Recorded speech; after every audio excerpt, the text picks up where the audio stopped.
서류는 다 준비했고 어머니 서명만 남았어요. 어차피 건강검진 서류라고 속이면 쉽게 넘어오실 거예요. 무슨 서류를 준비한다는 것인지, 자신을 속이려는 계획이 무엇인지 의심이 커졌습니다.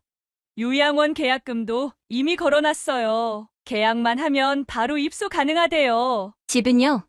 부동산에 매물 내놨어요? 네, 이미 몇 군데서 문의가 왔어요. 어머니 요양원 들어가시면 바로 계약할 수 있게요, 자신도 모르는 사이에 집이 매물로 나와 있다니, 이것은 분명 불법적인 일이었습니다. 그녀는 어떻게 이런 일이 가능한지 의아했습니다. 서류 위조요? 그건 걱정 마세요. 제 친구가 도와준다고 했으니까요. 미정의 말에 김경순 여사는 더 이상 듣고 있을 수 없었습니다. 그녀는 충격과 공포 속에 아파트를 빠져나왔습니다. 자신의 며느리가 서류를 위조해가며 자신을 요양원에 강제로 보내고 집까지 팔아치우려 한다는 사실이 믿기지 않았습니다. 그녀는 길가에 주저앉아 눈물을 흘렸습니다. 사연을 듣고 난 후 각자의 의견을 댓글로 남겨주시기 바랍니다. 사소한 댓글이라도 사연자분에게 큰 힘이 될 수 있습니다. 각색될 수 있고 사연자분의 입장에서 구성될 수 있습니다. 김경순 여사는 60여 년 전 제주도 어촌마을에서 태어났습니다. 그녀의 아버지는 소규모 어선을 운영하는 어부였지만 거친 바다에서의 사고로 일찍 몸이 불편해지셨고 형제들이 많았던 탓에 가정 형편이 더욱 어려웠습니다.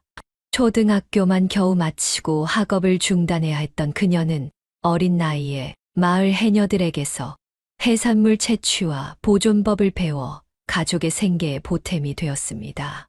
이 물질 배우기가 쉽지 않구나. 숨 참는 것부터 너무 힘들어. 어린 경순이 투덜거렸습니다. 괜찮아. 경순아, 처음엔 다 그래. 시간이 지나면 익숙해질 거야. 그녀는 12살 때부터 물질을 배우기 시작했고 15이 되었을 무렵에는 마을에서도 인정받는 젊은 해녀로 성장했습니다. 손재주가 좋았던 그녀는 해초공예와 물고기 손질법도 빠르게 익혔습니다.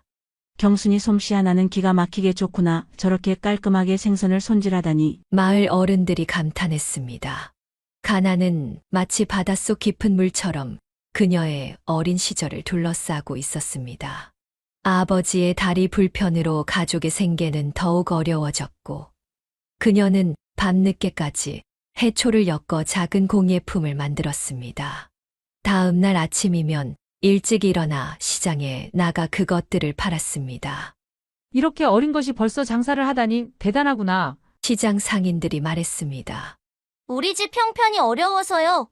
그래도 이거 파는 게 재밌어요. 그녀는 씩씩하게 대답했습니다.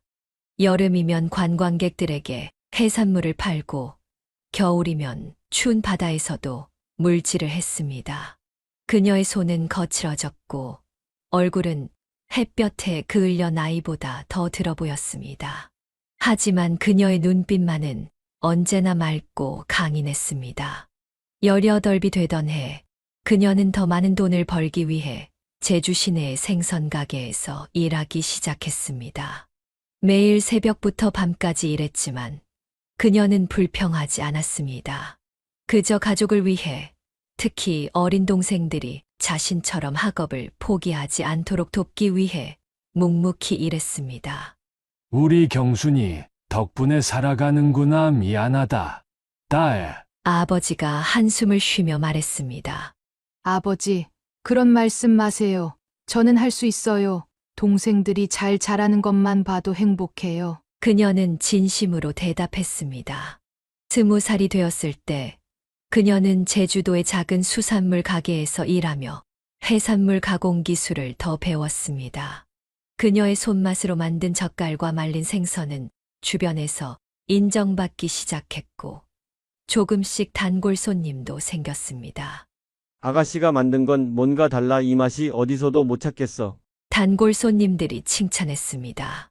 그렇게 제주도에서의 힘겨운 시간들이 흘러갔고 22이 되었을 무렵 그녀는 더 넓은 세상으로 나가기로 결심했습니다. 부산으로 떠나기 전날 밤, 그녀는 바닷가에서 오랫동안 제주도의 밤바다를 바라보았습니다. 언젠가는 더 나은 삶을 살 수 있을 거야. 그때는 가족들도 모두 데려갈 거야. 그녀는 마음속으로 다짐했습니다. 김경순 여사는 제주도의 작은 마을을 떠나 부산으로 향했습니다. 그녀의 가방 안에는 얼마 되지 않는 옷가지와 어머니가 손수 지어준 옷, 그리고 고향에서의 추억이 담긴 작은 조개 껍데기만이 전부였습니다.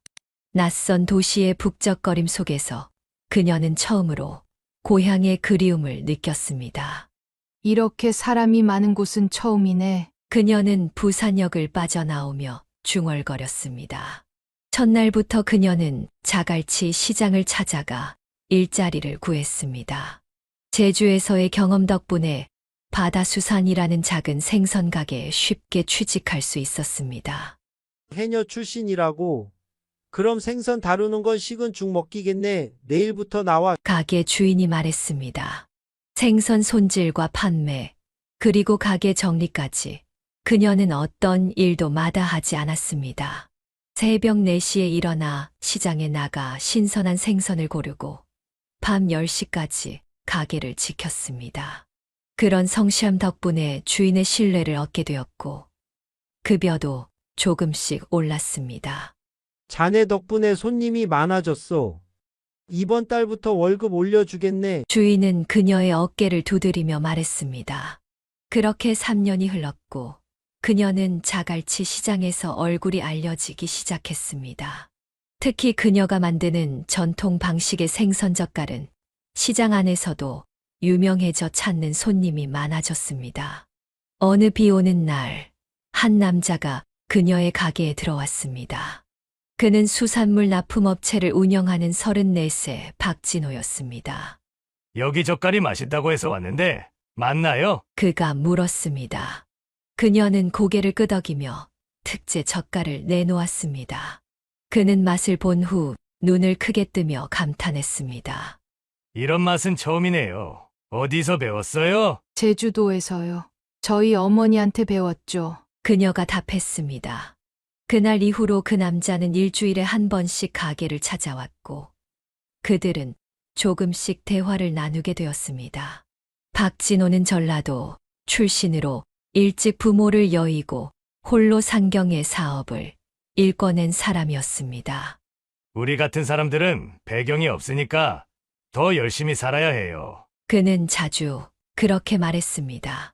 그녀는 그의 성실함과 긍정적인 마음가짐에 점점 마음이 기울었습니다. 교제 6개월 만에 그는 그녀에게 청혼했습니다. 경순 씨, 나랑 같이 살자. 내가 힘들 때 버티게 해준 사람이 경순 씨였어. 진호는 작은 반지를 꺼내며 말했습니다. 그녀는 잠시 고민했지만 이 성실한 남자와 함께라면 안정된 삶을 살 수 있을 것 같았습니다. 결혼 초기에는 행복했습니다. 그들은 작은 아파트를 얻어 새 생활을 시작했고 진호의 사업도 점차 확장되었습니다. 경순 여사는 임신을 하게 되었고 첫 아들을 낳았습니다. 예쁘게 잘 키우자. 진호는 아들을 품에 안으며 기뻐했습니다. 이듬해에는 둘째 아들도 태어났고 그들은 행복한 가정을 이루는 듯 했습니다. 하지만 시간이 흐를수록 진호는 사업 확장을 이유로 집을 비우는 일이 많아졌습니다. 처음에는 제주도로, 그 다음에는 울산으로, 심지어 해외 출장까지 잦아졌습니다. 또 가. 애들이 아빠 얼굴 본 지 일주일이 넘었어. 그녀가 불평했습니다.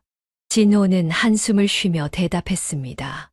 난 우리 가족 위해서 일하는 거야. 좀 이해해줘. 그렇게 그는 점점 가정에서 멀어졌고 김경순 여사는 두 아들을 혼자 키우다시피 했습니다. 그녀는 가끔 남편이 없는 저녁 식탁에 앉아 허전함을 느꼈지만 아이들을 위해 씩씩한 모습을 보여주려 노력했습니다. 김경순 여사의 마음속에 의심의 씨앗이 자라기 시작한 것은 큰아들 종수가 초등학교 3학년, 작은 아들 근수가 1학년이 되던 해였습니다.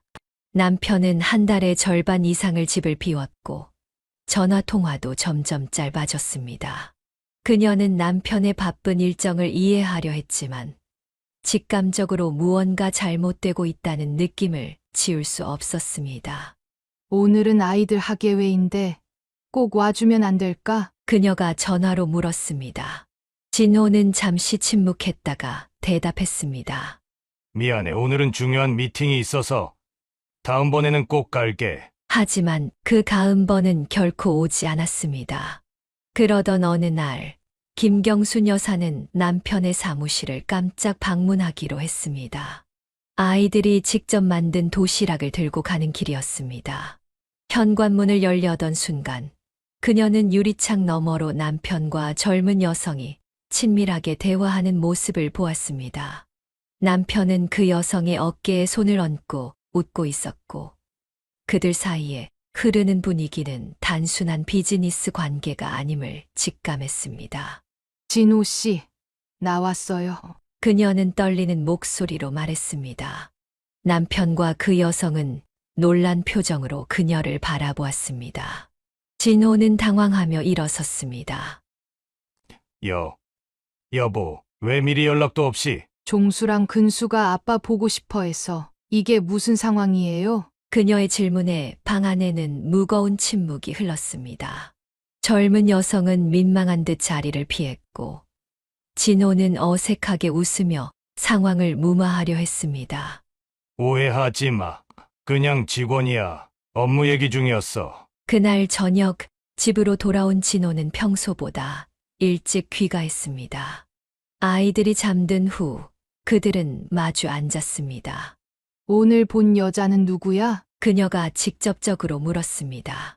진호는 잠시 망설이다가 마침내 입을 열었습니다. 정은이, 우리 회사 세납품 담당자야. 근데 솔직히 말할게. 우리 사이가 단순한 직장 관계는 아니야.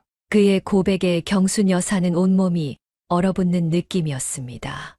하지만 이미 예상했던 일이라 그런지 놀라움보다는 깊은 상실감이 그녀를 덮쳤습니다. 얼마나 오래됐어? 6개월 정도. 그래서 집에 안 오고 전화도 안 받고. 그녀의 목소리가 떨렸습니다. 진호는 고개를 숙였다가 천천히 들어올렸습니다.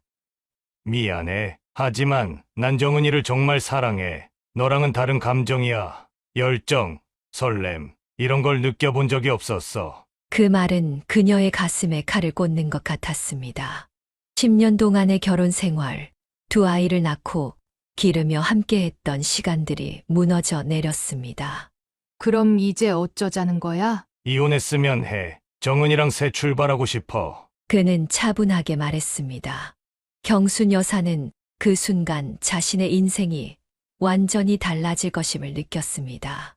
분노, 배신감, 두려움이 한꺼번에 밀려왔지만 그녀는 아이들을 생각하며 감정을 억눌렀습니다. 이혼 절차는 예상보다 빠르게 진행되었습니다. 진호는 양육비와 위자료를 지급하기로 했고 아이들의 양육권은 그녀가 갖게 되었습니다. 하지만 물질적인 보상이 그녀의 마음의 상처를 치유할 수는 없었습니다. 엄마, 아빠는 언제 돌아와? 작은 아들 근수가 눈을 동그랗게 뜨고 물었습니다. 그녀는 아이의 머리를 쓰다듬으며 대답했습니다. 아빠는 이제 다른 집에서 살 거야. 하지만 가끔 너희들 보러 올 거고 전화도 자주 할 거야. 그럼 우리 가족 아니에요? 그 순진한 질문에 그녀의 눈에서 눈물이 흘렀습니다. 하지만 곧 그녀는 눈물을 닦고 미소를 지었습니다. 우리는 여전히 가족이야. 형태만 조금 달라졌을 뿐이지. 그녀는 아이들에게 아버지에 대한 나쁜 감정을 심어주지 않으려 노력했습니다. 비록 남편은 그녀를 배신했지만 아이들에게는 여전히 아버지였기 때문입니다. 이혼 후 처음 맞는 밤, 그녀는 혼자 이불을 덮고 누웠습니다. 옆자리가 텅 비어 있는 것이 낯설었지만 동시에 이상하게 마음이 가벼웠습니다. 이제 그녀는 자신의 인생을 스스로 개척해 나가야 했습니다. 두 아들을 위해, 그리고 자신을 위해. 이제부터는 내가 종수랑 근수의 아버지도 어머니도 되어야 해. 그녀는 결심했습니다. 그날 밤 김경순 여사는 흘러내리는 눈물을 참지 않고 마음껏 울었습니다. 그것은 끝의 눈물이자 동시에 새로운 시작을 위한 눈물이었습니다. 이혼 후 김경순 여사는 남편으로부터 받은 위자료를 종잣돈으로 자갈치 시장 한 구석에 작은 횟집을 열었습니다. 제주바다라는 이름의 가게는 비록 작았지만 그녀의 고향 제주도에서 배운 특별한 해산물 요리법으로 금세 소문이 나기 시작했습니다. 특히 그녀만의 방식으로 간을 한 회는 특별했습니다. 어제 먹은 회가 정말 맛있더라고. 어디서 배웠어요? 한 단골 손님이 물었습니다. 김경순 여사는 살짝 미소를 지었습니다. 제주도에서 해녀할 때 배운 거예요. 삼촌들이 가르쳐 주신 비법이죠. 아침 5시에 일어나 시장에서 신선한 생선을 고르고 가게를 열고 밤 10시까지 손님을 받는 생활이 이어졌습니다. 밤에는 다음 날 판매할 젓갈과 반찬을 준비하느라 새벽 1시에 잠들기 일쑤였습니다. 그렇게 하루에 4시간도 채 자지 못하는 날들이 반복되었습니다. 그녀의 손은 거칠어졌고 차가운 물에 오래 담그는 탓에 겨울이면 갈라지기도 했습니다. 허리는 끊임없이 서 있고 몸을 굽히는 일 때문에 아팠지만 아이들을 위해 그녀는 참고 일했습니다. 경순 씨 이렇게 무리하다가 몸버려 좀 쉬어가면서 해. 옆 가게 주인이 걱정스럽게 말했습니다. 그러나 그녀는 머리를 저었습니다. 애들 학비랑 생활비 벌려면 이렇게라도 해야 해요. 우리 종수가 내년에 중학교 들어가는데 학원비도 만만치 않대요. 아이들이 어렸을 때는 가게에 데리고 오기도 했습니다. 구석에 작은 책상을 놓고 종수와 근수가 숙제를 하는 모습은 가게의 일상적인 풍경이 되었습니다. 손님들은 그 모습을 보고 안쓰럽게 여기면서도 동시에 묵묵히 아이들을 키우는 경순 여사를 존경했습니다. 힘든 시간이었지만 아이들이 건강하게 자라는 모습을 볼 때면 모든 피로가 눈 녹듯 사라졌습니다. 하지만 종종 아이들이 아버지에 대해 묻는 날이면 그녀의 마음은 무거워졌습니다. 엄마, 우리 반 친구들은 주말에 아빠랑 낚시도 가고 축구도 한대. 우리 아빠는 왜 안 와? 근수가 어느 날 학교에서 돌아와 물었습니다. 그녀는 잠시 말을 고르다가 대답했습니다. 아빠는 지금 멀리 있어서 자주 오기 힘들어. 하지만 엄마가 있잖아. 주말에 시간 나면 우리 같이 바다 구경 가자. 그녀는 아이들에게 아버지에 대한 원망을 심어주고 싶지 않았습니다. 가끔 진호가 아이들을 만나러 오기도 했지만 그 횟수는 점점 줄어들었고 결국 연락이 완전히 끊겼습니다. 양육비는 보내면서 아이들 얼굴은 안 보려나. 참 이해할 수 없는 사람. 그녀는 혼잣말을 했습니다. 하지만 그런 생각도 잠시 그녀는 다시 일상으로 돌아가 묵묵히 자신의 길을 걸었습니다. 시간이 흘러 종수가 중학교에 입학했을 때 그는 부모 참관 수업에 경순 여사 혼자 오는 것을 부끄러워했습니다. 그날 밤 그녀는 혼자 이불 속에서 조용히 눈물을 흘렸습니다. 자신이 아무리 노력해도 채워줄 수 없는 아버지의 빈자리가 아이들에게 상처가 되는 것이 견딜 수 없었습니다. 하지만 그녀는 다음 날 아침에도 어김없이 새벽에 일어나 시장으로 향했습니다. 그녀의 일상은 계속되었고 시간이 지날수록 아이들은 그런 어머니의 강인함을 이해하기 시작했습니다. 엄마, 내가 이제 좀 도울게. 주말에는 가게에서 설거지도 하고. 중학교 2학년이 된 종수가 어느 날 말했습니다. 그의 말에 경순 여사는 감동했지만 고개를 저었습니다. 아니야, 너는 공부해. 엄마가 너희들 공부시키려고 이렇게 일하는 거야. 그래도 이제 내가 좀 도와야지. 엄마 혼자 너무 힘들잖아. 이런 대화가 오갈 때면 그녀는 모든 고생이 헛되지 않았다고 느꼈습니다. 힘든 시간 속에서도 아이들은 바르게 자라고 있었고 그것만으로도 그녀는 행복했습니다. 시간은 빠르게 흘러갔고 종수와 근수는 어느새 성인이 되었습니다. 종수는 어머니의 가게 일을 틈틈이 도왔습니다. 그는 어머니의 고생을 가까이서 지켜보아 왔기에 수산업에 관심을 갖게 되었습니다. 대학 졸업 후 그는 어머니에게 뜻밖의 제안을 했습니다. 엄마, 나 생각이 있어. 엄마가 하는 횟집을 확장해서 수산물 유통업까지 해보면 어떨까? 김경순 여사는 놀라며 아들을 바라보았습니다. 그게 무슨 소리야? 그런 큰 사업을 어떻게 시작해? 내가 대학에서 배운 것도 있고 요즘은 인터넷으로 직거래도 많이 하잖아. 우리 가게 회는 맛있다고 소문 자자한데 이걸 좀 더 키워보고 싶어. 종수의 진지한 목소리에 그녀는 잠시 생각에 잠겼습니다. 이 아이가 자신처럼 고생할까 걱정도 되었지만 한편으로는 아들의 포부를 응원해주고 싶었습니다. 그래, 한번 해보자. 엄마가 도울 수 있는 건 다 도울게. 그렇게 시작된 제주바다 수산은 예상보다 빠르게 성장했습니다. 종수는 어머니의 조리법과 경험을 바탕으로 품질 좋은 해산물을 공급하기 시작했고 온라인 쇼핑몰도 열었습니다. 그의 성실함과 정직한 사업 방식은 고객들의 신뢰를 얻었고 3년 만에 직원 10명 규모의 회사로 성장했습니다. 한편 작은 아들 근수는 형과는 다른 길을 걸었습니다. 그는 어릴 때부터 음식에 관심이 많아 요리사가 되고 싶어 했습니다.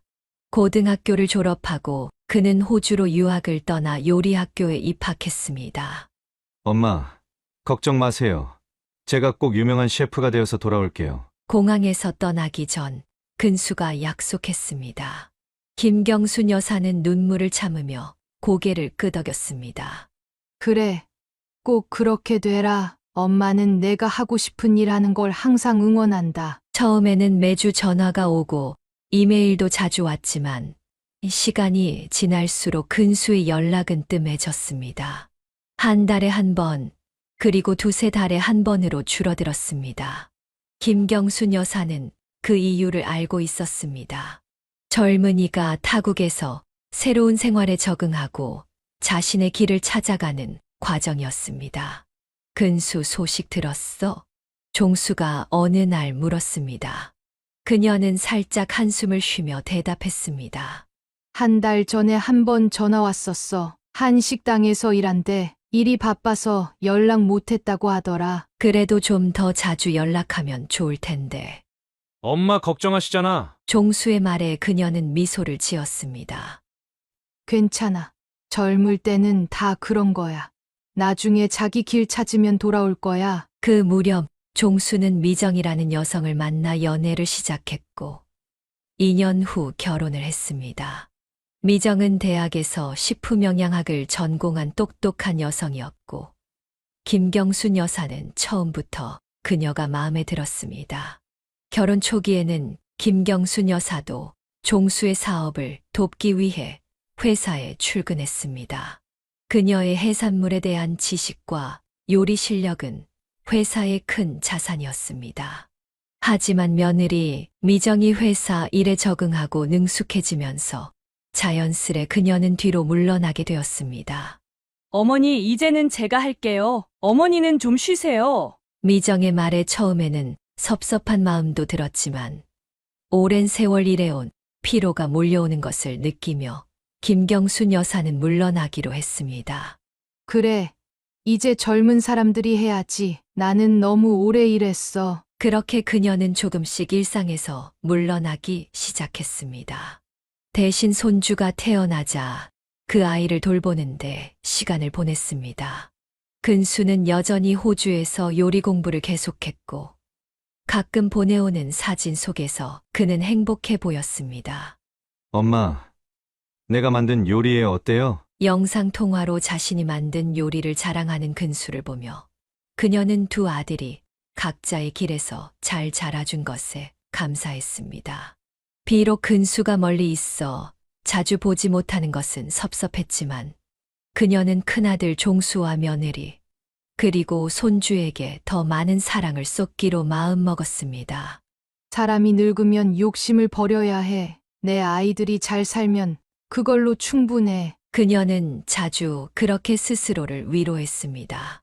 하지만 내심으로는 작은 아들 근수가 언젠가 돌아오기를, 그리고 큰아들 종수의 가정이 더욱 화목해지기를 간절히 바랐습니다. 결혼 초기의 며느리 미정은 김경순 여사에게 상당히 공손하고 다정했습니다. 회사 일을 배우면서도 시어머니의 조언을 존중하는 듯했고, 주말이면 종종 집으로 초대해 함께 식사를 하기도 했습니다. 하지만 결혼 3년 차에 접어들면서 미정의 태도는 서서히 변하기 시작했습니다. 처음에는 사소한 일들이었습니다. 김경순 여사가 주말에 식사를 제안했을 때 미정은 미소를 지으며 대답했습니다. 아, 죄송해요. 어머니 이번 주말엔 친정에 가기로 했어요. 다음에 시간 될 때 연락드릴게요. 그런 일이 한두 번이 아니었고, 다음에라는 약속은 좀처럼 지켜지지 않았습니다. 어느 날 김경순 여사는 며느리가 좋아할 것 같은 특별한 해산물 요리를 준비해 아들 회사로 찾아갔습니다. 미정아, 내가 좋아하는 전복죽이랑 간장게장 만들어 왔어. 그녀가 반가운 마음으로 말했습니다. 미정은 잠시 당황하는 기색을 보이더니 어색하게 웃었습니다. 어머니 지금 회의 준비 중이라서. 괜찮아.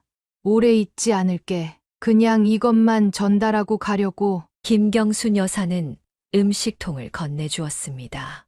미정은 마지못해 음식을 받으며 말했습니다. 고맙긴 한데 사실 저 요즘 해산물 알레르기가 좀 생겨서. 김경순 여사는 놀라서 물었습니다. 알레르기. 내가 해산물 좋아하잖아. 지난번에도 우리 집에서 전복 실컷 먹었잖아. 그게 최근에 갑자기 생겼어요. 의사가 당분간 삼가라고 해서. 미정의 말에 의심이 들었지만 김경순 여사는 더 따지고 싶지 않아 자리를 떠났습니다. 그러나 일주일 후 그녀는 우연히 아들 집에 들렀다가 미정이 친구와 통화하는 소리를 문 밖에서 듣게 되었습니다. 응. 어제 그 해산물 뷔페 완전 맛있더라. 우리 또 가자. 어머니. 아니, 그냥 시어머니가 해산물 알레르기 있다고 거짓말했다고. 너무 자주 찾아오시고 음식도 맨날 들고 오시니까 좀 부담스러워서. 다음 날 김경순 여사는 화가 나서 아들 집을 찾아갔습니다. 미정아, 너 정말 해산물 알레르기 있는 거 맞아? 미정은 당황한 표정을 지었습니다. 네, 무슨 말씀이세요? 어제 내가 친구랑 통화하는 거 다 들었어. 너 해산물 뷔페 가서 실컷 먹었다면서? 날 속이려고 한 거야? 미정의 얼굴이 붉어졌습니다. 그때 종수가 거실로 들어왔습니다. 엄마, 무슨 일이에요? 왜 이렇게 목소리가 커요? 내 마누라가 날 속였어. 내가 정성 들여 만든 음식 알레르기 핑계로 안 먹더니 친구한테는 해산물 뷔페 맛있다고 자랑하더라고. 미정은 눈물을 글썽이며 말했습니다. 어머니, 제가 그런 뜻으로 한 게 아니에요. 그날은 잠시 증상이 호전되어서. 거짓말 좀 그만해.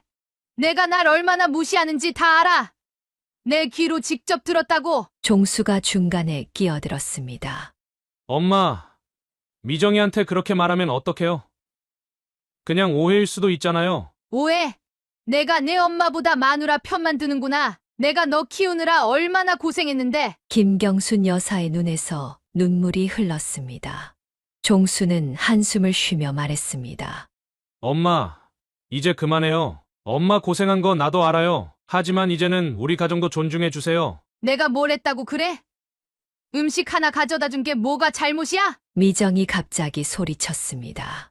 그러니까 문제예요. 어머니는 항상 저희 집에 와서 이것저것 간섭하시잖아요.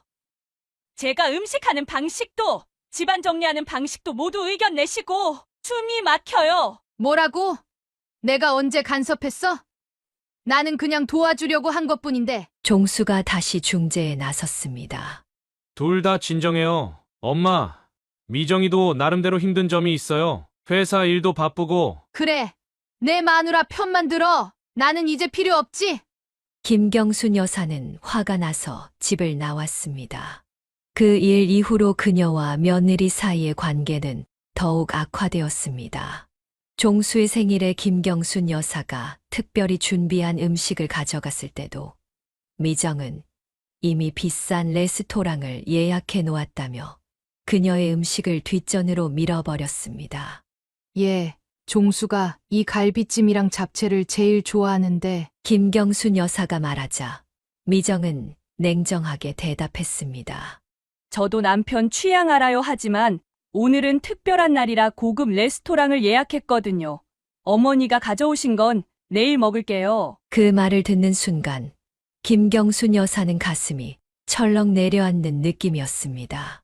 아들은 미안한 표정을 지었지만 아내의 말에 동조했습니다. 엄마, 오늘은 미정이가 특별히 준비한 게 있어요. 내일 엄마 음식 맛있게 먹을게요. 집으로 돌아오는 길, 김경순 여사는 눈물을 참을 수 없었습니다. 며느리에게 서운한 마음을 아들에게 털어놓았지만 종수는 오히려 어머니를 이해시키려 했습니다. 엄마, 요즘 젊은 부부들은 다 그렇게 살아요. 미정이도 나름대로 신경 쓰는 거예요. 엄마가 너무 예민하게 받아들이시는 거 아닐까요? 예민하다고? 내가 뭘 잘못했는데 그냥 내가 좋아하는 음식 해준 것뿐인데 그 정도도 이해 못해? 종수의 말에 더욱 서운함이 커졌습니다. 그녀는 아들이 이렇게 변할 것이라고는 생각하지 못했습니다. 자신의 모든 것을 바쳐 키운 아들이었는데 이제는 아내 편만 드는 모습에 가슴이 아팠습니다. 아들 부부와의 관계가 소원해진 상황에서도 김경순 여사는 손주 도현이를 돌봐주는 일만큼은 마다하지 않았습니다. 손주는 그녀에게 큰 위안이 되었고 아이를 돌보는 동안만큼은 서운함을 잊을 수 있었습니다. 그러던 어느 날 미정이 급한 업무 미팅이 있다며 도현이를 맡아달라고 부탁했습니다. 어머니, 오늘 좀 급한 일이 생겼어요. 도연이 좀 봐주실 수 있으세요? 미정의 목소리는 다급했습니다. 김경순 여사는 흔쾌히 승낙했습니다. 그래, 얼른 데려와 내가 잘 볼게. 도현이를 데려다준 미정은 서둘러 회사로 향했습니다. 그날 오후 김경순 여사가 도현이와 함께 놀고 있을 때 전화벨이 울렸습니다. 여보세요. 김미정 씨 댁인가요? 낯선 남자의 목소리가 들렸습니다. 네, 맞습니다만 지금은 없어요. 아, 그러세요. 제가 글로벌 트레이드 수출입 담당 박상민이라고 합니다. 김미정 씨와 다음 주 해외 바이어 미팅 관련해서 확인드릴 게 있어서요. 네, 무엇인지 말씀해 보세요. 김미정 씨가 제출하신 이력서에 해외 대학 학사과정 이수라고 되어 있는데 혹시 몇 년도에 졸업하셨는지 아세요? 바이어 측에서 학위 증명서를 요청해서요. 김경순 여사는 잠시 당황했습니다. 그녀는 며느리가 그런 학위를 가졌다는 말을 들은 적이 없었습니다. 해외 대학이요? 무슨 소리예요? 네, 이력서에 그렇게 명시되어 있어서요. 김경순 여사는 혼란스러웠지만 정직하게 대답했습니다.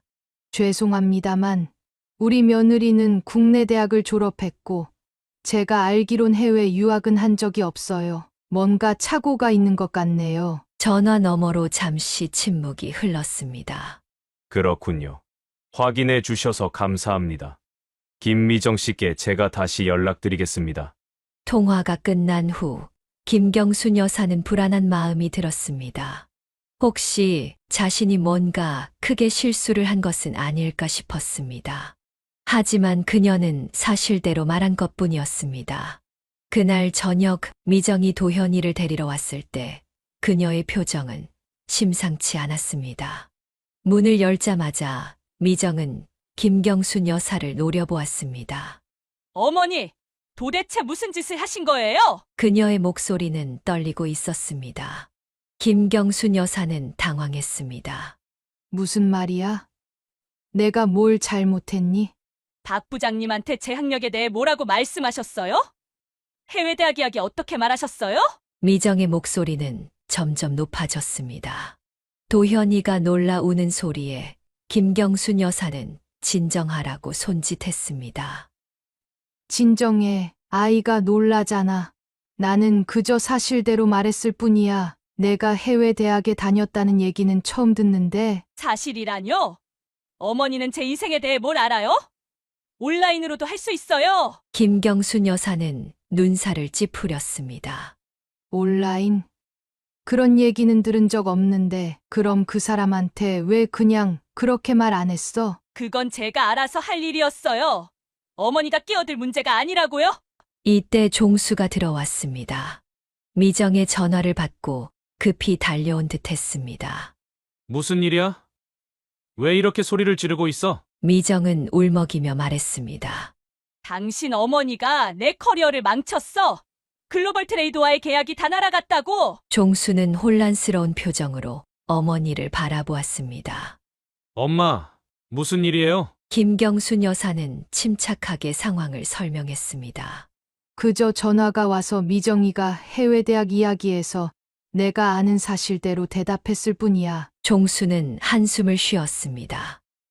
엄마, 미정이 온라인으로 과정을 이수했어요. 그리고 그건 미정이 일의 중요한 부분이었는데, 나는 그런 얘기 들은 적 없어. 어떻게 내가 알 수 있었겠니? 미정이 갑자기 소리쳤습니다. 이게 다 고의적이잖아요. 어머니는 처음부터 저를 못마땅해 하셨잖아요. 이제 제 인생까지 망치려고 작정하신 거예요? 뭐라고? 내가 왜 내 인생을 망치려고 해? 말도 안 되는 소리 하지 마. 종수가 미정의 어깨를 잡았습니다. 진정해, 미정아. 엄마가 일부러 그런 건 아니야. 당신은 항상 어머니 편만 들어. 내가 얼마나 힘들게 이 계약을 따내려고 했는지 알아? 미정은 울면서 도현이를 안고 밖으로 나갔습니다. 종수는 난처한 표정으로 김경순 여사를 바라보았습니다. 엄마, 미정이 일에 큰 문제가 생긴 것 같아요. 좀 이해해 주세요. 내가 뭘 이해해? 나는 사실대로 말했을 뿐인데 내 마누라가 이력서를 속였다는 거 아니야? 그건 좀 복잡한 문제예요. 엄마, 이번엔 제발 한 발 물러서 주세요. 종수도 자리를 떠났고 김경순 여사는 홀로 남겨졌습니다. 그녀는 자신이 무슨 잘못을 했는지 이해할 수 없었습니다. 단지 질문에 정직하게 대답했을 뿐인데 왜 모든 사람이 그녀를 탓하는 것인지 이해할 수 없었습니다. 이 사건 이후 미정은 김경순 여사를 완전히 적대시하기 시작했습니다. 손주를 데려다 주는 것도 꺼려했고 종수에게도 어머니와 거리를 두라고 종용했습니다. 김경순 여사는 가슴이 아팠지만 자신은 잘못한 것이 없다고 생각했습니다. 오히려 미정이 자신의 경력을 속인 것이 문제라고 여겼습니다. 그럼에도 불구하고 밤마다 그녀는 잠을 이루지 못하고 뒤척였습니다. 손주를 볼 수 없다는 사실이 가장 가슴 아팠습니다. 그리고 아들마저 자신에게서 멀어지는 것 같아 외로움이 깊어졌습니다. 며느리와의 불화가 깊어진 후에도 김경순 여사는 아들에게 연락이 오면 늘 반가워했습니다. 그러나 점차 아들의 방문에도 목적이 있다는 것을 깨닫게 되었습니다. 하루는 종수가 평소보다 더 공손한 태도로 찾아왔습니다. 엄마, 오랜만이에요. 잘 지내셨어요? 종수는 과일 바구니를 내밀며 말했습니다.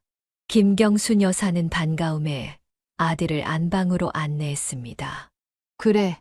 요새 바빠서 연락도 잘 안 하더니 무슨 일 있니? 차를 마시며 한참을 일상적인 대화를 나누던 종수는 마침내 본론을 꺼냈습니다. 사실 엄마한테 부탁드릴 게 있어서 왔어요. 무슨 일인데? 회사를 좀 확장하려고 하는데 자금이 좀 부족해서요. 은행 대출도 알아봤는데 조건이 까다로워서 엄마가 좀 도와주실 수 있을까요? 김경순 여사는 순간 가슴이 무거워졌습니다. 아들이 그냥 자신을 보러 온 것이 아니라 돈을 빌리러 왔다는 사실이 서글펐습니다.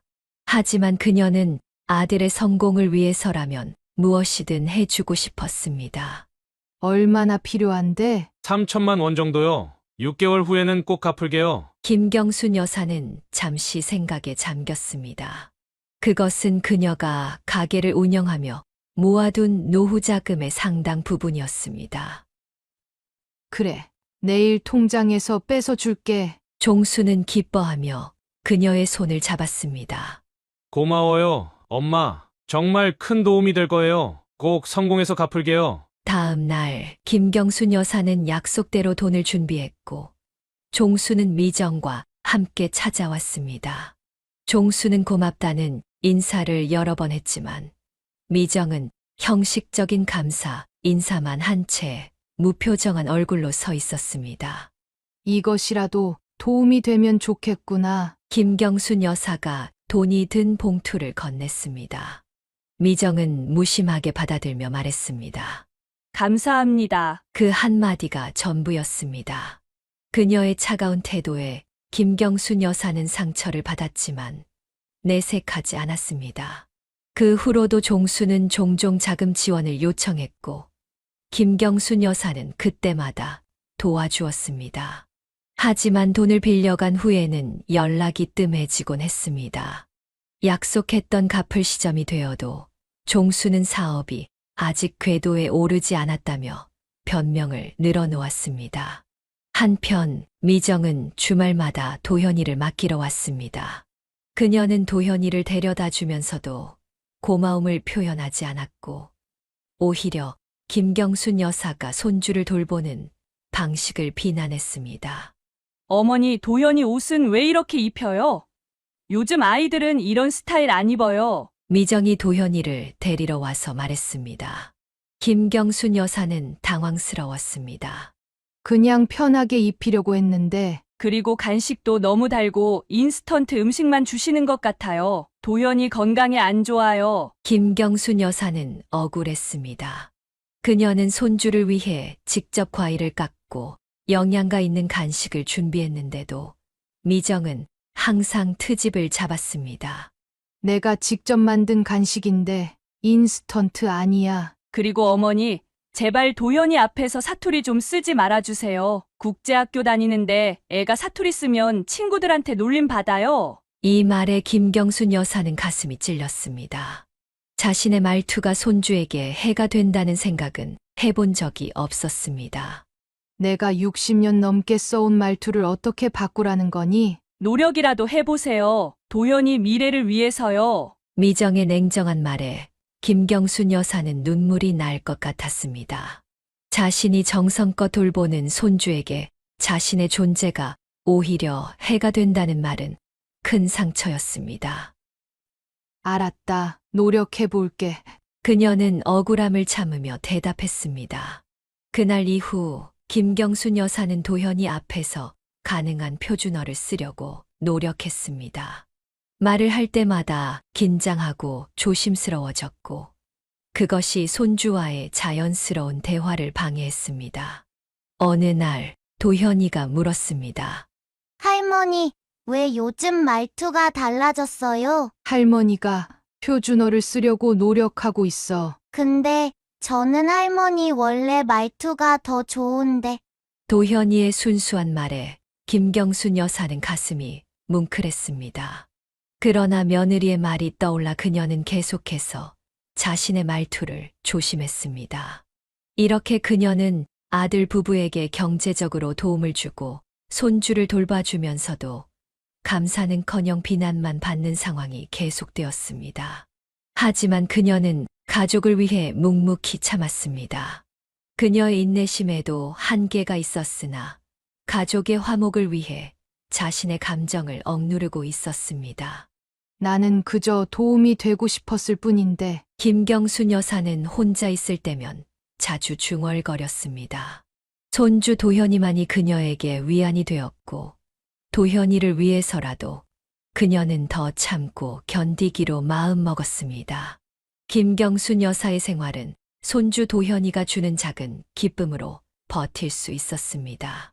그 어떤 냉대와 무시도 도현이의 천진난만한 웃음 앞에서는 잊을 수 있었습니다. 그러나 어느 주말 도현이가 평소와 달리 침울한 모습으로 할머니 집에 맡겨졌습니다. 평소 활발하던 아이가 조용히 구석에 앉아 장난감만 만지작거리는 모습이 이상했습니다. 도연아, 오늘은 왜 이렇게 조용하니? 어디 아픈 거야? 김경순 여사가 물었습니다. 도현이는 고개를 저었습니다. 아니요. 그럼 무슨 일 있었어? 할머니한테 말해볼래? 도현이는 주변을 살피더니 작은 목소리로 속삭였습니다. 할머니 곧 죽어요. 김경순 여사는 깜짝 놀라 아이의 얼굴을 바라보았습니다. 뭐라고? 그게 무슨 소리니? 엄마가 그랬어요. 할머니는 이제 오래 못 산대요. 그래서 요양원에 가야 한대요. 도현이의 말에 김경순 여사는 숨이 막히는 듯 했습니다. 그녀는 평정을 유지하려 노력하며 더 자세히 물었습니다. 엄마가 언제 그런 말을 했는데? 어제요. 아빠랑 싸우면서요. 할머니를 요양원에 보내야 한다고, 할머니 집은 팔아야 한다고. 도현이는 눈물을 글썽이며 말했습니다. 할머니, 저 할머니랑 떨어지기 싫어요. 김경순 여사는 충격에 몸이 굳었지만 손주 앞에서 동요하지 않으려 노력했습니다. 걱정하지 마. 도연아, 할머니는 아주 건강해. 그리고 어디 가지도 않을 거야. 그녀는 도현이를 꼭 안아주며 안심시켰지만 속으로는 큰 불안감이 일었습니다. 며느리가 왜 그런 말을 했는지, 정말 자신을 요양원에 보내려는 계획이 있는 건지 의심이 들었습니다. 그날 저녁 종수와 미정이 도현이를 데리러 왔을 때 김경순 여사는 평소와 같이 행동하려 했습니다. 하지만 며느리의 얼굴을 볼 때마다 도현이의 말이 떠올라 가슴이 두근거렸습니다. 도현이가 오늘 잘 놀았어요? 미정이 물었습니다. 김경순 여사는 억지로 미소를 지었습니다. 그럼 아주 잘 놀았지. 미정은 도현이의 가방을 확인하다가 갑자기 말했습니다. 아, 도현이 태블릿을 집에 두고 왔네요. 내일 학원에서 필요한데. 내가 가져다 줄게. 어차피 내일 시장 볼 일도 있고. 김경순 여사가 제안했습니다. 미정은 잠시 망설이다 고개를 끄덕였습니다. 그럼 수고 좀 해주세요. 다음 날 오전 김경순 여사는 도현이의 태블릿을 가져다 주기 위해 아들 집으로 향했습니다. 아파트 현관에 도착해 초인종을 누르려는 순간 안에서 미정의 목소리가 들렸습니다. 전화 통화 중인 듯 했습니다. 네, 모든 준비 다 됐어요. 어머니는 아직 모르세요. 당일까지 비밀로 해야 해요. 김경순 여사는 순간 손이 멈췄습니다. 미정의 말이 계속 이어졌습니다. 서류는 다 준비했고 어머니 서명만 남았어요. 어차피 건강검진 서류라고 속이면 쉽게 넘어오실 거예요. 김경순 여사의 심장이 빠르게 뛰기 시작했습니다. 무슨 서류를 준비한다는 것인지, 자신을 속이려는 계획이 무엇인지 의심이 커졌습니다. 요양원 계약금도 이미 걸어놨어요. 계약만 하면 바로 입소 가능하대요. 미정의 말에 김경순 여사는 실소했습니다. 도현이의 말이 사실이었던 것입니다. 미정은 정말로 그녀를 요양원에 보내려는 계획을 갖고 있었습니다. 집은요? 부동산에 매물 내놨어요. 전화 너머 상대방의 말은 들리지 않았지만 미정의 대답은 분명했습니다. 네, 이미 몇 군데서 문의가 왔어요. 어머니 요양원 들어가시면 바로 계약할 수 있게요. 김경순 여사는 온몸이 떨려왔습니다. 자신도 모르는 사이에 집이 매물로 나와 있다니 이것은 분명 불법적인 일이었습니다. 그녀는 어떻게 이런 일이 가능한지 의아했습니다. 서류 위조요? 그건 걱정 마세요. 제 친구가 도와준다고 했으니까요. 미정의 말에 김경순 여사는 더 이상 듣고 있을 수 없었습니다. 그녀는 충격과 공포 속에 아파트를 빠져나왔습니다. 자신의 며느리가 서류를 위조해가며 자신을 요양원에 강제로 보내고 집까지 팔아치우려 한다는 사실이 믿기지 않았습니다. 그녀는 길가에 주저앉아 눈물을 흘렸습니다. 자신이 그토록 아끼고 사랑했던 가족들이 그녀를 이렇게 배신할 수 있다는 사실은 너무나 충격적이었습니다. 도현이의 말이 떠올랐습니다. 할머니 곧 죽어요. 미정은 자신의 아들에게까지 그런 잔인한 말을 했던 것입니다. 김경순 여사는 집으로 돌아와 밤새 잠을 이루지 못했습니다. 이제 그녀는 자신을 보호하기 위한 방법을 찾아야만 했습니다. 그러나 누구에게 도움을 청해야 할지, 어떻게 이 상황을 타개해야 할지 막막했습니다. 그녀의 마음은 공포와 불안, 그리고 깊은 배신감으로 가득 찼습니다. 김경순 여사는 밤새 고민한 끝에 마지막 희망으로 바깥 사돈인 김태성 씨를 찾아가기로 결심했습니다. 김태성 씨는 경찰 간부로 평소 사돈 관계이지만 크게 교류는 없었습니다. 그러나 이 위급한 상황에서 그녀가 의지할 수 있는 유일한 사람이었습니다. 경찰청 건물 앞에 서니 다리가 떨렸습니다. 과연 내 말을 믿어줄까 생각하니 가슴이 조여왔습니다. 하지만 그녀에게는 선택의 여지가 없었습니다. 용기를 내어 건물로 들어갔습니다. 김태성 과장님 좀 뵐 수 있을까요? 안내 데스크에서 물었습니다. 직원은 의아한 눈으로 그녀를 쳐다보았습니다. 면회 예약이 되어 있으신가요? 아니요. 하지만 꼭 뵈어야 해요. 저는 그분의 사돈입니다. 잠시 후 김태성 씨가 로비로 나왔습니다. 그는 김경순 여사를 보자 놀란 표정을 지었습니다. 사돈어른, 여기까지 어쩐 일이십니까? 김경순 여사의 창백한 얼굴을 보고 그는 표정이 바뀌었습니다. 무슨 일 있으신 것 같은데 제 사무실로 올라가시죠. 사무실에 도착하자 김경순 여사는 참았던 눈물을 쏟아냈습니다. 손은 떨리고 가슴은 미칠 듯이 뛰었습니다. 사돈어른, 진정하시고 천천히 말씀해 보세요. 무슨 일입니까? 제 며느리가 당신 딸이 날 없애려고 해요. 김태성 씨의 눈이 커졌습니다. 뭐라고요? 그게 무슨 말씀이십니까? 떨리는 목소리로 김경순 여사는 모든 것을 털어놓았습니다.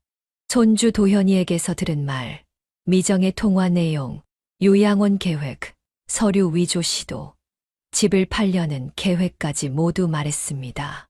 제 딸이 그런 짓을 있을 수 없는 일입니다. 김태성 씨는 충격을 받은 듯 했지만 그의 눈빛은 의심스러웠습니다. 증거가 있으십니까? 혹시 오해가 있을 수도. 내가 직접 들었다니까요. 내가 왜 이런 말을 지어내겠어요? 김경순 여사의 절박한 외침에 김태성 씨는 잠시 침묵했습니다. 그리고 그는 냉정한 표정으로 말했습니다. 알겠습니다. 제가 직접 조사해 보겠습니다. 만약 사실이라면 제 딸이라도 용서할 수 없습니다. 그의 말에 김경순 여사는 약간의 희망을 느꼈습니다. 김태성 씨는 메모장을 꺼내 자세한 사항을 기록했습니다. 미정이가 어떤 요양원과 접촉했는지, 어떤 경로로 서류를 위조하려 했는지 알아보겠습니다. 제 직업을 이용해 불법을 저지르려 했다면 이건 범죄 행위입니다. 그의 목소리는 점점 차가워졌습니다. 자신의 딸에 대한 실망감이 느껴졌습니다.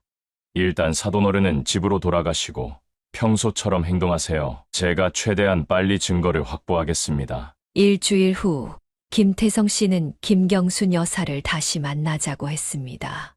그의 표정은 무겁고 어두웠습니다. 사돈어른, 모든 것이 사실이었습니다. 그는 테이블 위에 서류 뭉치를 올려놓았습니다. 그 안에는 미정이 요양원과 주고받은 이메일, 계약 초안, 위조 서명 연습, 부동산 중개업자와의 통화 기록까지 있었습니다. 미정이는 요양원과 접촉했고 사돈어른을 중증 치매 환자로 속여 강제 입소시키려 했습니다. 그리고 사돈어른의 서명을 위조해 해변가, 펜션을 매각하려 했습니다. 그의 목소리는 분노로 떨리고 있었습니다. 그 애가 어떻게 이런 끔찍한 짓을... 그게 다가 아닙니다. 더 충격적인 사실은 종수 씨도 이 계획에 가담했다는 겁니다. 김경순 여사는 숨이 멎는 듯 했습니다. 종수가... 내 아들이... 미정이가 남편을 설득했던 녹음 파일도 확보했습니다. 듣고 싶으신가요? 김경순 여사는 눈물을 흘리며 고개를 끄덕였습니다. 김태성 씨는 조심스럽게 녹음 파일을 재생했습니다. 여보, 어머님, 이제 혼자 살기 힘들어 요양원 가시는 게 좋을 것 같아. 미정의 목소리였습니다. 엄마가 싫어하실 텐데. 종수의 망설이는 목소리가 이어졌습니다. 당신 어머니 돈이면 우리 회사비 따 갚고도 남아. 도현이 유학도 보낼 수 있어. 어차피 곧 돌아가실 텐데 괜히 고생만 하시겠어? 하지만 그래도 이대로 가다간 우리도 망해. 당신이 선택해. 어머니냐, 우리 가족이냐? 녹음이 끝나고 방 안에는 무거운 침묵만이 흘렀습니다. 김경순 여사는 가슴을 움켜쥐었습니다. 숨이 제대로 쉬어지지 않았습니다. 내가 그렇게 키운 자식이 어쩌면 김태성 씨는 김경순 여사의 손을 잡아주었습니다. 제가 이 일을 밝혀내느라 제 딸의 범죄 행위를 추적해야 했습니다. 가족이지만 법과 정의가 우선입니다. 정말 죄송합니다. 사돈어른. 그의 눈에도 눈물이 맺혔습니다. 딸의 비행을 마주한 아버지의 고통이 느껴졌습니다. 이제 어떻게 하실 겁니까? 고소하시겠습니까? 김경순 여사는 잠시 생각에 잠겼습니다. 자식을 고소한다는 것은 상상도 할 수 없는 일이었지만 그들의 배신은 용서하기 힘든 것이었습니다. 아직 결정하지 못했어요. 하지만 이대로 넘어갈 수는 없어요. 저는 사돈어른 편에 서겠습니다. 제 딸이라도 이런 일은 용납할 수 없습니다. 김태성 씨의 단호한 목소리에 김경순 여사는 깊은 감사함을 느꼈습니다. 모든 것이 무너져 내리는 상황에서 예상치 못한 동맹자를 얻은 것이었습니다. 진실을 마주한 김경순 여사와 김태성 씨는 결국 모든 사실을 공개하기로 했습니다. 그들은 종수와 미정 부부를 김경순 여사의 집으로 불렀습니다. 도현이는 이웃집에 맡겨 어른들의 이야기를 듣지 않도록 했습니다. 김경순 여사의 거실에는 무거운 침묵이 감돌았습니다. 종수와 미정은 어색한 표정으로 앉아 있었고, 김태성 씨는 굳은 얼굴로 서류 가방을 들고 있었습니다. 갑자기 왜 모이자고 한 거예요? 무슨 일 있어요? 미정이 가장 먼저 불편한 침묵을 깼습니다. 그녀는 아버지의 존재에 의아한 표정이었습니다. 아버지, 여기서 뭐 하세요? 김태성 씨는 딸을 똑바로 쳐다보지 못하고 테이블 위에 서류 뭉치를 올려놓았습니다. 오늘 너희들에게 보여줄 것이 있어서 왔다. 그의 목소리는 무겁고 차가웠습니다. 종수가 불안한 눈빛으로 서류를 바라보았습니다. 무슨 서류인데요? 김경순 여사가 천천히 입을 열었습니다. 종수야, 내가 나를 요양원에 보내려고 했다는 걸 알고 있다. 종수의 얼굴이 순간 하얗게 변했습니다. 그는 부인하려 했으나 말이 제대로 나오지 않았습니다. 엄마, 무슨 말씀을? 김태성 씨가 차분하게 서류를 펼쳤습니다. 더 이상 거짓말은 그만둬라. 모든 증거가 여기 있다. 그는 하나씩 증거를 제시했습니다. 요양원 계약서, 김경순 여사의 위조 서명, 부동산 매매 계약 초안, 그리고 마지막으로 녹음 파일을 재생했습니다. 미정과 종수의 대화가 생생하게 흘러나왔습니다. 녹음이 끝나자 미정은 창백한 얼굴로 자리에서 일어났습니다. 이건 불법 녹음이에요. 아버지, 어떻게 이럴 수 있어요? 불법 녹음. 그게 지금 중요한 게 아니다. 내가 사돈어른을 속여서 요양원에 보내고 집을 빼앗으려 했다는 게 중요하지. 김태성 씨의 목소리가 높아졌습니다. 그는 평생 딸에게 목소리를 높인 적이 없었지만 이날만큼은 분노를 억누를 수 없었습니다. 미정아, 내가 정말 이런 짓을 했니? 종수가 충격에 빠진 목소리로 물었습니다. 미정은 울음을 터뜨리며 소리쳤습니다. 당신도 다 알면서, 당신도 동의했으면서, 이제 와서 모르는 척하지 마! 난 내가 정말로 그럴 줄은 몰랐어. 그냥 논의만 한 거라고 생각했어. 종수의 목소리는 떨리고 있었습니다. 김경순 여사는 아들을 바라보았습니다. 종수야, 너도 내 등 뒤에서 이런 계획을 세웠니? 내가 그렇게 키운 아들이. 어떻게? 그녀의 목소리는 슬픔으로 가득 찼습니다. 종수는 고개를 숙였습니다. 엄마, 미안해요. 회사가 어려워지고 미정이가 계속 말해서. 하지만 정말로 실행할 생각은 없었어요. 거짓말 마! 당신도 분명히 동의했잖아. 미정이 소리쳤습니다. 김태성 씨는 딸을 바라보며 슬프게 말했습니다. 미정아, 내가 이런 사람이 될 줄은 몰랐다. 내 어머니가 하늘에서 이걸 본다면 얼마나 가슴 아파하실까? 아버지까지 저를 배신해요? 저는 그냥 우리 가족을 위해서. 가족을 위해 다른 가족을 파괴하면서 그게 무슨 가족이니? 난 내게 그렇게 가르치지 않았다. 침묵이 흘렀습니다. 김경순 여사는 슬픔에 잠긴 얼굴로 종수를 바라보았습니다. 종수야, 이제 어떻게 할 거니? 종수는 깊은 한숨을 내쉬었습니다. 엄마, 정말 죄송합니다. 저는 이혼하겠습니다. 이런 일을 저지른 사람과는 더 이상 살 수 없어요. 미정은 그 말을 듣고 격분했습니다. 뭐라고? 당신도 똑같이 가담했으면서. 이혼? 당신 미쳤어? 나는 최소한 실행하진 않았어. 하지만 넌 이미 모든 준비를 마쳤어. 종수의 목소리는 단호했습니다. 미정은 눈물을 흘리며 소리쳤습니다. 이혼하면 도연이는 내가 키울 거야. 당신 같은 아빠 밑에서 자랄 수 없어. 이때 김태성 씨가 냉정하게 말했습니다. 그건 법원이 결정할 일이다. 하지만 내가 이런 불법 행위를 저질렀다는 증거가 있는 이상 양육권을 얻기는 힘들 거야. 그 말에 미정은 주저앉아 울기 시작했습니다. 모든 계획이 무너지고 가족마저 잃게 될 위기에 처한 것입니다. 이혼 소송은 빠르게 진행되었습니다. 김태성 씨가 제출한 증거들로 인해 법원은 종수에게 양육권을 주는 판결을 내렸습니다. 미정은 최소한의 면접권만 얻었을 뿐 도현이와 함께 살 수 없게 되었습니다. 이혼 후 종수는 도현이를 데리고 김경순 여사의 집 근처로 이사했습니다. 미정은 모든 것을 잃고 친정으로 돌아갔지만 김태성 씨도 딸의 행동에 너무 실망하여 냉담한 태도를 보였습니다. 아버지, 저 정말 잘못했어요. 용서해 주세요. 미정이 애원했지만 김태성 씨는 고개를 저었습니다. 시간이 필요하다. 내가 진정으로 반성하고 변할 때까지 나도 너를 예전처럼 대할 수 없을 것 같구나. 그렇게 한 가족이 완전히 해체되었습니다. 미정은 친구들과 지인들 사이에서도 평판이 나빠져 취업조차 어려워졌고 경제적으로도 힘든 상황에 처했습니다. 그녀는 자신의 욕심과 계획이 얼마나 잘못된 것이었는지 뼈저리게 깨닫게 되었습니다. 가족의 해체라는 아픔 속에서도 김경순 여사의 삶은 조금씩 새로운 방향으로 움직이기 시작했습니다. 종수는 도현이를 데리고 어머니 집 근처의 작은 아파트를 얻어 이사했고 매일같이 어머니를 찾아왔습니다. 이전과는 완전히 다른 모습이었습니다.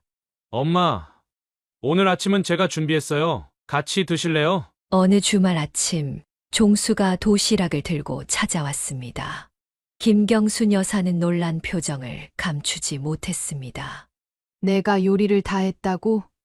불 켜는 법도 모르던 아이가. 이제 배우고 있어요. 도연이 때문에라도 해야 하니까요. 종수의 얼굴에는 진심 어린 미소가 있었습니다. 그는 매일 반성하는 마음으로 어머니에게 다가갔습니다.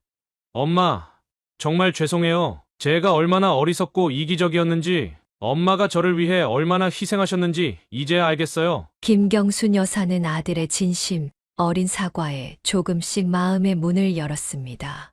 물론 상처가 완전히 아물기까지는 시간이 필요했지만 그녀는 아들에게 두 번째 기회를 주기로 했습니다. 엄마도 미안해. 내가 너무 너희들에게 매달렸나 봐. 이제 우리 다시 시작하자. 김경순 여사는 작은 변화부터 시작했습니다. 가장 먼저 그녀는 오랫동안 접어두었던 꿈을 되살렸습니다. 제주도에서 배운 해산물 요리 솜씨를 이웃들과 나누기로 한 것입니다. 경순 씨, 이 전복죽 레시피 좀 알려주세요. 정말 맛있어요. 이웃 최 여사가 말했습니다. 김경순 여사는 웃으며 대답했습니다. 다음 주부터 우리 집에서 작은 요리 수업 시작할 건데 와 볼래요? 그렇게 제주바다 맛 교실이 시작되었습니다. 처음에는 동네 아주머니 몇 명으로 시작했지만 입소문이 나면서 점점 참가자가 늘어났습니다. 김경순 여사의 전통 해산물 요리법은 도시 사람들에게 신선한 매력으로 다가갔습니다. 도현이는 할머니의 든든한 지원군이 되었습니다. 방과 후면 할머니 집에 와서 요리 준비를 도왔고 때로는 수업에 참여하는 사람들의 아이들과 놀아주기도 했습니다. 할머니, 이 조개 어떻게 까요? 제가 할게요. 도현이의 천진난만한 목소리에 김경순 여사는 웃음이 나왔습니다. 우리 도연이가 벌써 이렇게 컸네. 이렇게 살살 비틀면 돼. 작은 해산물 요리 교실은 단순한 취미를 넘어 점차 경순 여사의 새로운 수입원이 되었습니다. 사람들은 그녀의 비법을 배우기 위해 기꺼이 수업료를 지불했고 특별 주문 요리를 의뢰하기도 했습니다. 한편 종수도 새로운 출발을 했습니다. 무리한 사업 확장을 포기하고 작지만 안정적인 회사 규모로 돌아갔습니다. 그는 더 이상 허황된 성공을 쫓지 않고 정직하게 일하는 기쁨을 찾아갔습니다. 엄마, 이번에 새 계약 체결했어요. 무리하지 않고 천천히 해나갈 거예요. 그래, 욕심내지 말고 내 능력껏 하는 게 좋아. 근수도 가끔 호주에서 연락이 왔습니다. 어머니의 시련을 들은 그는 놀라움과 함께 미안함을 표현했습니다. 엄마, 정말 미안해요. 제가 곁에 있었더라면. 걱정 마. 너는 내 길을 가면 돼. 엄마는 이제 괜찮아. 이 모든 일을 겪으며 김경순 여사는 중요한 깨달음을 얻었습니다. 가족이라는 이름으로 모든 것을 참고 견디는 것이 항상 옳은 것은 아니라는 것. 그리고 자신의 가치와 권리를 지키는 것의 중요성을 깨달았습니다. 이제야 알겠어요. 엄마도 엄마 자신의 삶이 있다는 걸. 종수가 어느 날 말했습니다. 김경순 여사는 미소를 지었습니다. 그래, 늦게 알았지만 다행이야. 김태성 씨와도 좋은 관계를 유지했습니다.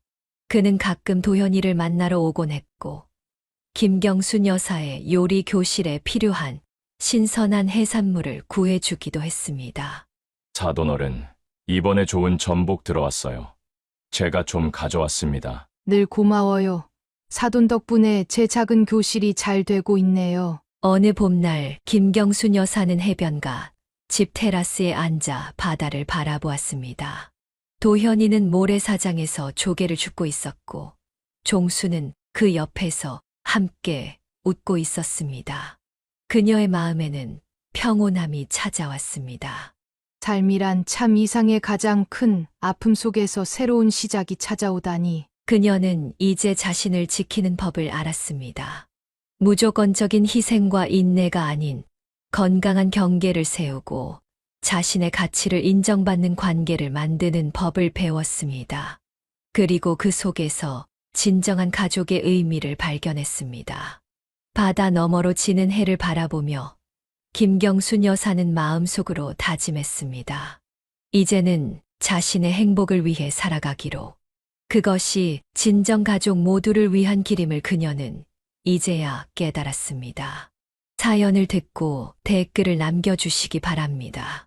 사소한 의견일지라도 사연자분에게는 큰 힘이 됩니다.